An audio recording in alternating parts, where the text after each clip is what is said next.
Hi, this is Craig Metrowich for VideoCelebrityNews.com, and today we are in the beautiful spot of Cape Town, South Africa. And earlier on we did a live intro interview, and you can go look at that at facebook.com/Metrowich. Got sitting next to me is the wonderful high energy dance professional. Well, I think you're pro now because some of the moves that you can do that I've seen, and you can go and look at her stuff as well on Facebook. It's pretty phenomenal. You've got good rhythm. But in this, you've got good rhythm. It's Monique Ford is the lady sitting next to me.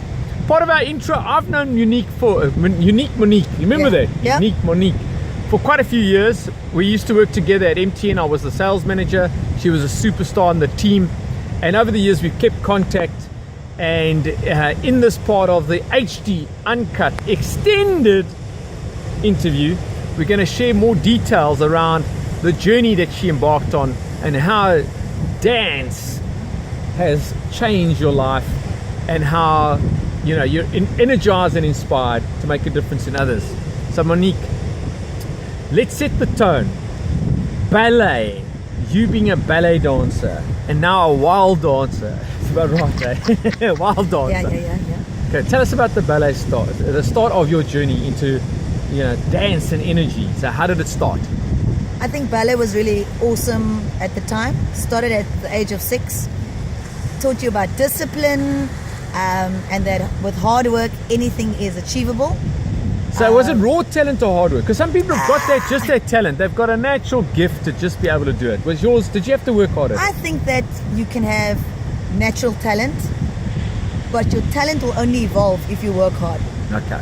So you've got the basic raw. I mean, let's go singing. So in other words, you can sing, but you would get a singing coach, a vocal coach to take it to the next level. Okay, that makes But sense. I can't sing anymore, but I can rap. Yeah, there we go. Yeah. In actual fact, then you find the appropriate genre that allows you to be able to still shine. Exactly. I get it. So that's important.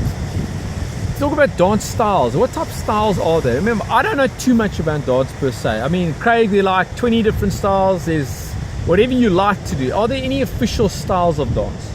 I think when you're a Zumba instructor, what I love about the concept of Zumba is that it encompasses Latin flavors. So you've got a little bit of salsa.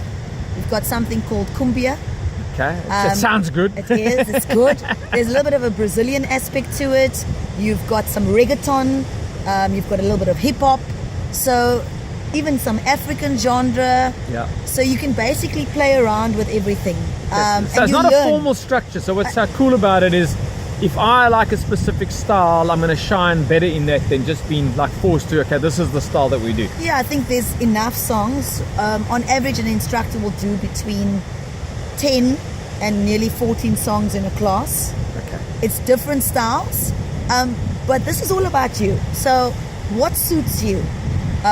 Sometimes you've got a certain style and a certain flavor.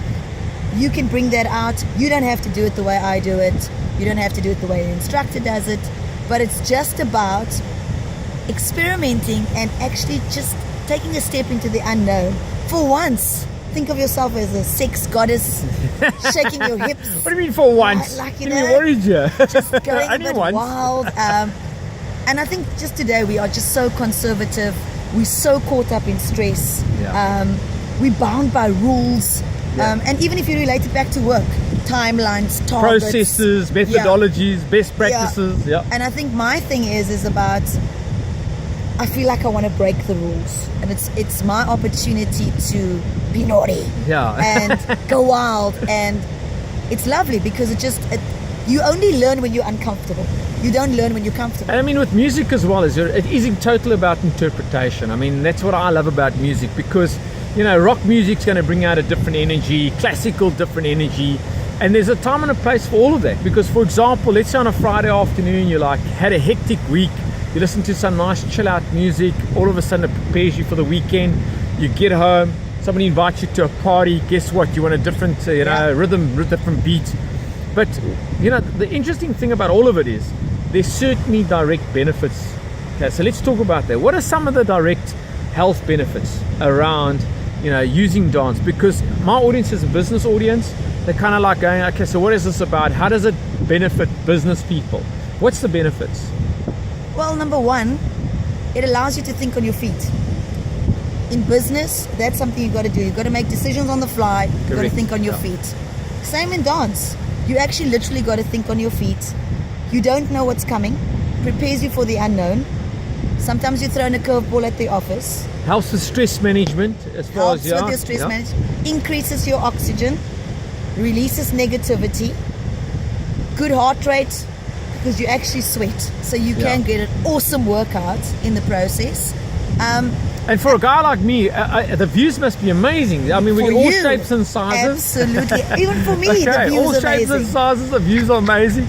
That's de-stressful, without That's a doubt. very de-stressful. An opportunity maybe for you to network. Correct, yeah, on You a never different know level. who you could Never meet know. at in the class. What about brain? Because with my research, what I also picked up is there's now definite scientific evidence around the fact that dance, the exercise of dance, is very good from a brain power point of view. What have you seen? People like, for example, they say the kids that dance, maths-wise, they've done research now that proves that their maths would improve if they did some dance. So I'm glad you asked that, because once I got so fascinated into the element of dance, I just recently studied and I did the neuro leadership, and I really started to study the brain and the benefits of the brain. Well, why do we do the things that we do? But one of the interesting things about our brain is that it cannot distinguish between a positive and a negative thought.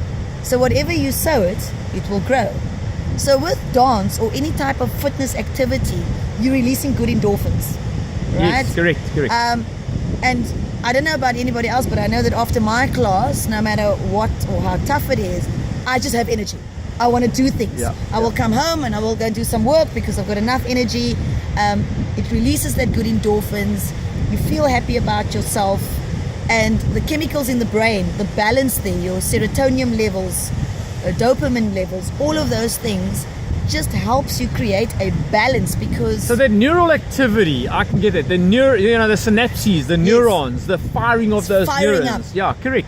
I mean, so let's just stand up. I want to share with the audience this phenomenal, spectacular, beautiful view we've got here, which is not us, by the way.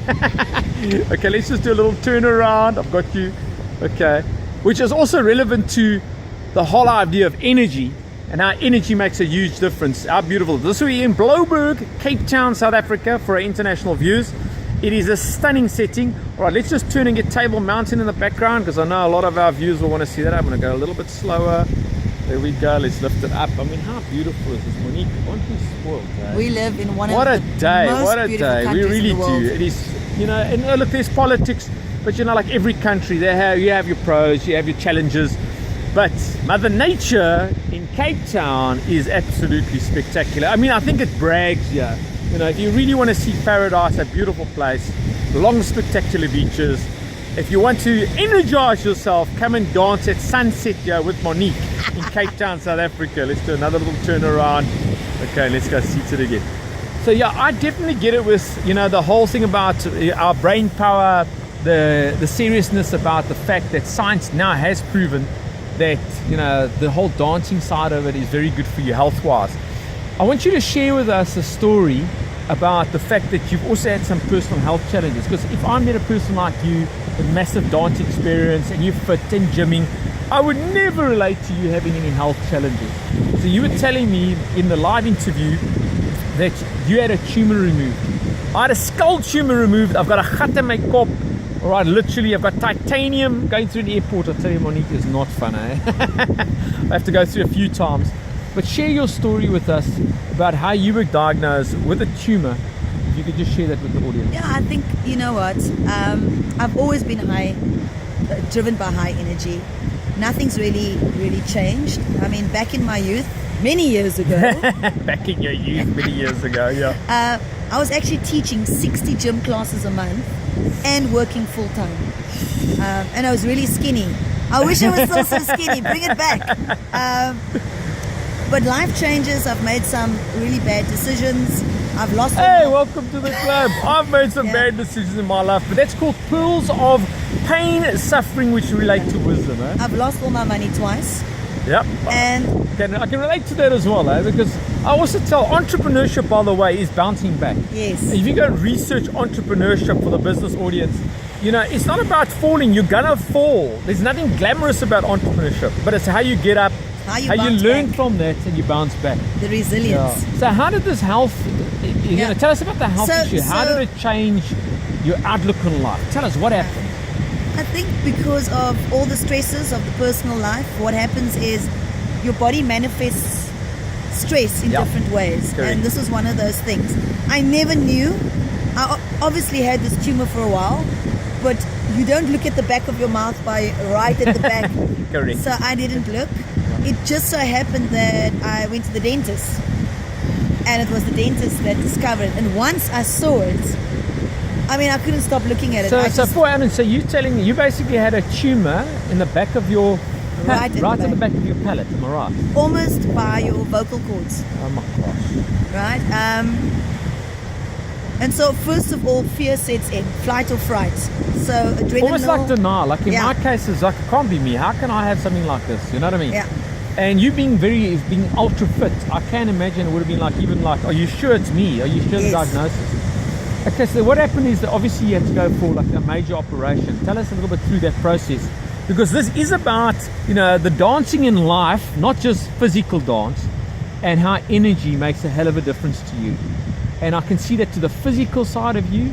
You know, you're bubbly, you've got lovely physical energy, but what you're also sharing with us is your positive mindset and your drive to get through such a challenge. So they tell you you've got to have this massive operation. How did it go from there? So, again, very lucky to have studied neuroscience. I think if I was in my normal space, I probably would have freaked out, run for the hills, and accepted it, and might not even be here today, because you are what you think. The power of the mind is the most incredible thing, and I think that's the lesson I learned. But in the process, I was told that they would have to remove this. I was told I would not be able to talk. I was told there would be a gaping hole at the back of the nose, and really, they were really, really worried. But I made a decision; it had to be done. So I get to the hospital, and But let's bring that to business. Now, let me tell you what I love about you telling us this, is that my X factor at that moment was a massive sense of urgency. So when the neurosurgeon told me, I said, look, can we operate today? And he in a nice way, he kind of told me no, that I wasn't the only patient. He didn't say those exact words, but I got it. And then he said, the goeie nuus is, ons kan volgende week Vrydag opereer, which means the good news is we can operate next week Friday. And you know, the interesting thing is, had I procrastinated even the initial inspection, I also would not be here. So one of your X factors, as a compliment to you, is that it's what I call you, not just a rah-rah and a blah-blah, because that's what most people do. They rah-rah, you can do it. Yeah, sure, until you get into this situation. The sense of urgency and your positive action and that can do is the reason why you and I have the opportunity to sit here and do this interview. Is that fair to say? Eh? You say you're an action person, eh? Definitely. Okay. Action first, I love that. I love consequences later. Yeah. Even though, you know something, Monique, seriously, even a wrong, big, massive, huge action is better than complacency. Because I've learned so much from my massive, huge, wrong actions versus reviewing something that I did in a mediocre way. It's very difficult to know what you did wrong if you went like, I kind of did it. Let's get back to extreme sports, down at the ocean. And, you know, this is my playground in the background, I'm trying to think about not playing, you know, in the background. Because we've got the ocean, we've got waves, we're in Bloberg. The wind normally blows you like crazy. Getting back to your recovery now. So you get diagnosed, you have the tumor taken out from the back of your palate. They tell you probably won't be able to speak. That must have been scary as hell. And how was your recovery? Because were you fit at the time? Were you physically fit? I was super fit. Do you think that helped with your recovery? Absolutely. Yeah.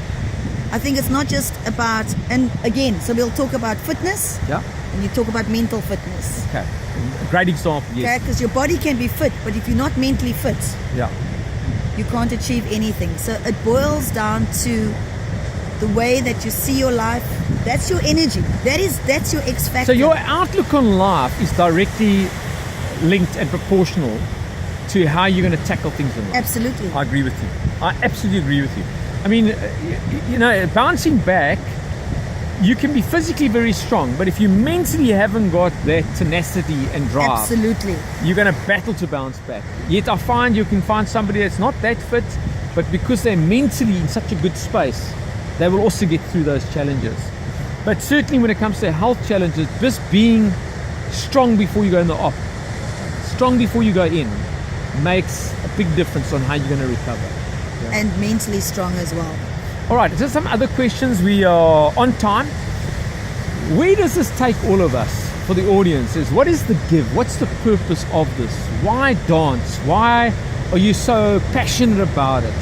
Have you seen any changes in your peers? I mean, so, just give me an example of a high that you've recently shared. So probably a high for me in terms of it's that legacy that you leave behind. So people will come to class, and I keep saying this in my talks that I do everywhere, is that you know my name but not my story. Yeah. And how people will come to you after class and say, Monique, because of this time I've spent with you, you let me forget my problems. People going through divorce, people going through challenges at the office, people going through problematic kids on drugs, people bringing their kids now so that there's a positive influence that they can spend their time. And it's something off you the can streets. share. I mean, even with my child, I've got a 5-year-old and I'm 52 years young, right? And it's wonderful that I can even, I can dance with her, and it's something that we can share. I mean, and it's fun, and music as well. And it's free. And it's generally free, eh? You're right. It's not an expensive hobby. It's not like some sports that you would want to do with your kids. They're gonna cost some money. Whereas dance, literally, you can download some tunes and you can have a lot of fun together, hey? And it allows you to break free. If people can sing in the shower and you're not exactly a Beyonce, That's the only time I sing, in the shower. you don't have to go to gym to dance. You can dance in your front room. You can dance here on the bounce beach. in the car. You can dance. Everybody's got their own tune that is connected to them. Everybody's got their own story, and somehow someone is always singing that story that just relates to your life. Yeah. I mean, that's where music as well. The journey of music, all of us will hear a song and it'll bring back other bad times, or good times. And the trick is to have a song list for each morning that's going to fire you up and excite you to take on the challenges of life. But the energy that it creates, I think at the end of the day, when you talk about energy, it's also about positive energy and negative energy. You want the positive energy because positive energy attracts more positive energy. Like minds attract like minds.